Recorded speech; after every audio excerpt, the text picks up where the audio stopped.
व्यावसायिक अभ्यासक्रमांच्या प्रवेशासाठी घेतल्या जाणाऱ्या राज्य सामायिक प्रवेश परीक्षा व्यवस्थेत मोठ्या प्रमाणात गैरव्यवहार झाल्याचा आरोप माजी अधिसभा सदस्य धनंजय कुलकर्णी यांनी पुढारी न्यूजशी बोलताना केलाय। परीक्षा व्यवस्थेची कामं 2021 ते 2025 या कालावधीमध्ये एका उद्योग समूहाशी संबंधित विविध कंपन्यांनाच देण्यात आल्याचा आरोप त्यांनी केलाय।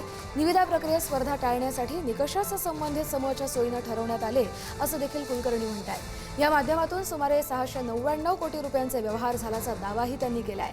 त्यांच्यासोबत बातचीत केली आहे आमचे प्रतिनिधी ज्ञानेश्वर चौतमल यांनी। पाहूयात।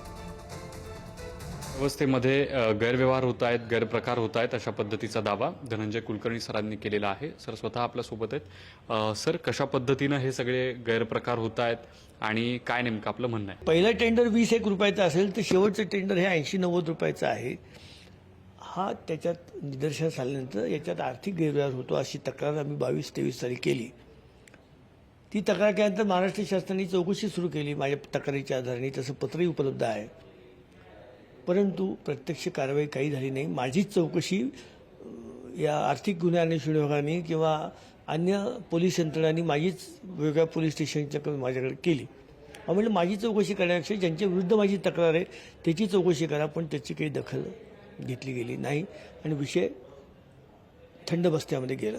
जवळजवळ 21 सालापासून आत्ताच्या 25 सालापर्यंत 699 कोटी रुपयाची कामं याच कंपनी समूहाला दिली गेल्याचं स्पष्ट झालेलं आहे।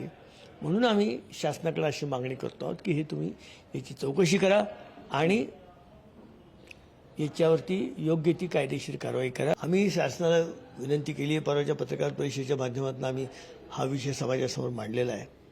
जर शासनाने योग्य कारवाई केली नाही तर आम्ही उच्च न्यायालयामध्ये याच्यावरती जनहित याचिका दाखल करू, एवढं मात्र नक्की। नक्की सर, धन्यवाद पुढारीशी बातचीत केल्याबद्दल। व्हिडिओ जर्नलिस्ट सचिन सह मी ज्ञानेश्वर चौतमल, पुढारी न्यूज, पुणे।